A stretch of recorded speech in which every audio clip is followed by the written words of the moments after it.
Welcome back to another episode. Today we're going to take a closer look at AMD, more importantly their focus on the data center market.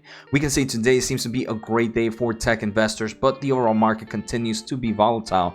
Today AMD is up over 5%. We can see this is pretty low from its year to date. It's down roughly 59%.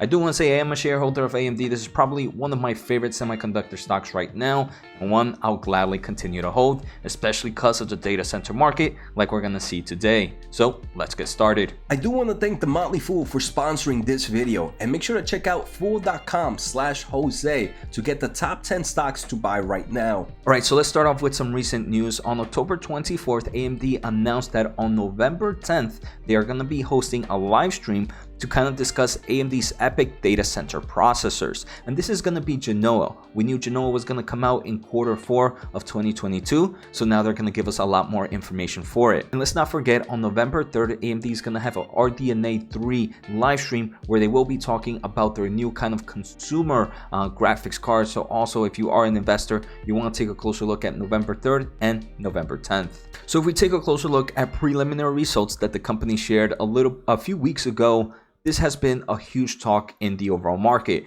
We saw that the client market was down a nice amount year over year and quarter over quarter.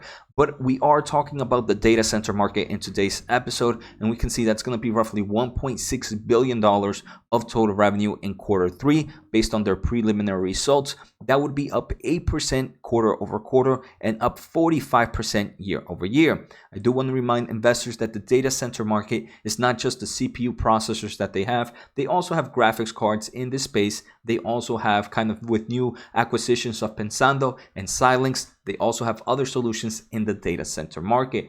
But a good bulk of the revenue comes from AMD EPYC processors. I mean, if we take a closer look at their financial results for Q2 of 2022, we can see the data center market was $1.5 billion, up 83% year over year. And they do mention that it is driven by strong sales of EPYC data center processors. So this is what's really moving the overall market here in the data center side. Next, we're going to take a closer look at a few presentations dealing with the data center market. But if you are enjoying this episode, make sure to hit the thumbs up, as it does help me grow my overall audience. If you want to support a little bit more, make sure to subscribe using my link at fool.com/Jose. First, we're going to see that the mega trends driving the compute in data centers are cloud, artificial intelligence, high performance computing, data analytics, and video streaming. Here we can see some of the main solutions AMD has for the data center sides. They have AMD EPYC for server CPUs, AMD Instinct for GPU accelerators. They have AMD Pensando and Xilinx Alveo for SmartNICs and DPUs.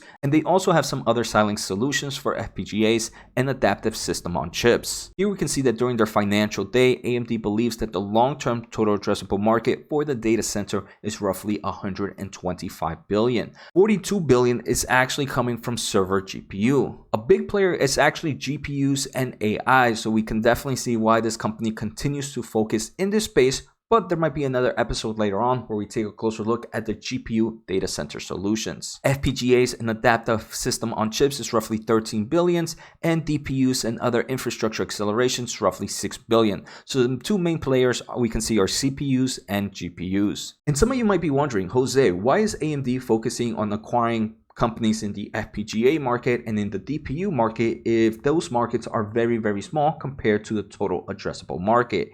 Shouldn't they be focusing on increasing their solutions in the CPU and in the GPU, because those are the largest kind of markets in this data center space? The answer is, with these acquisitions, they're actually doing that. These acquisitions and these kind of other components like FPGAs, the DPUs, and other infrastructure accelerations, if you build them all together with your CPUs and DPUs and kind of create this ultimate solution, you're going to be able to increase the efficiencies of your GPUs. You're going to be able to increase the efficiencies of your CPUs. So while the company is focusing on the smaller players, at the end of the day, these smaller players are going to help increase the efficiency of the big players, which is going to be a selling point for customers when they want to enter or want to purchase a new CPU or GPU. They're most likely go with a company like AMD. Now, if we take a closer look at the history of AMD's server processor, we can see the first generation CPU was Naples, and this started in 2017. Not many solutions came out for Naples. The second generation was Rome, and it started to get a little bit more adoption. But I do believe the big turning point or inflection point for AMD was their third generation EPYC processor known as Milan. This one saw a huge adoption by numerous cloud players like Microsoft, like Google, like AWS. And they also released another solution later on, Milan X, which even improved on that. Here we can see that first gen EPYC roughly had only 50 plus solutions, but now if we take a closer look at the third generation, it has over 1,000 solutions. And they're focusing in everything from cloud, high performance computing, and enterprise. And here we can see that 42 billion CPU long-term total addressable market. And the big player here is the clouding market. That is roughly over 50% of the total addressable market in the long term of things. So on this November 10th live stream, what we're most likely going to hear about is Genoa, AMD's 4th generation EPYC CPU.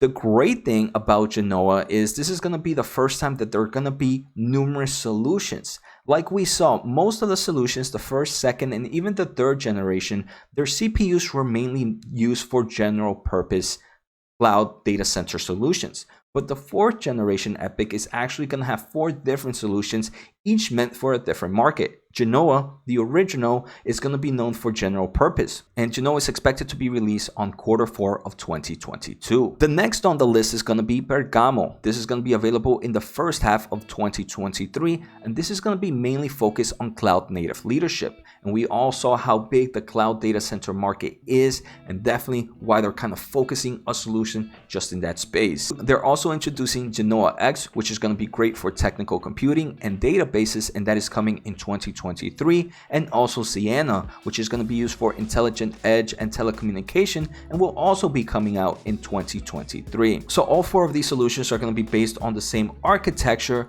but they're all going to have their own reasons for purchasing. Maybe the telecommunication server GPU might have lower power, might have lower cost, because a telecommunication company might not need all the strength that a cloud native company might need.